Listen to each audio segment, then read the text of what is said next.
एक दिवस जर स्वतः चिंतनशील राहून, स्वतः आपल्या विचाराला, वितर्काला विकसित करून बुद्धत्वाकडे पाहण्याचा प्रयत्न केला, तर बुद्धत्व प्रचंड महान आहे आणि त्या महानतेचा एक छोटासा अंश जरी आपल्यामध्ये आपल्याला अनुभव करता आला, तर मग मात्र आपण बुद्धपौर्णिमा, बुद्ध जयंती साजरी केली, असा त्याचा अर्थ होईल.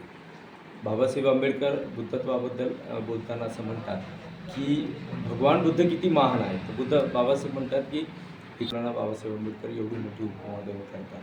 आपण ती भावना आपल्यामध्ये बाळगली पाहिजे आणि बुद्धत्वाचा आदर केला.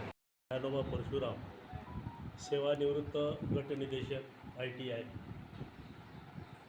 आज या ठिकाणी समोदी बुद्धविहार कमिटीच्या वतीनं व परिसरातील धम्म उपासक उपासिका यांच्या वतीनं बौद्ध पौर्णिमेनिमित्त आदरणीय भिक्खू विनयबोधीप्रिय महाथेरो यांची धम्मदेशना घेण्यात आलेली आहे. समोदी बुद्धविहाराचा इतिहास जर बघितला तर ही सर्वसाधारण उपासकांची वस्ती आहे. या ठिकाणी आम्ही 2012पासून या विहाराच्या निर्मितीमध्ये आहोत. 2018मध्ये आदरणीय गौतम बुद्ध यांची 2570व्या जयंतीनिमित्त मी सर्व तमाम आमच्या परिसरातील बौद्ध उपासक उपासिका यांना बौद्ध पौर्णिमेनिमित्त हार्दिक शुभेच्छा देऊ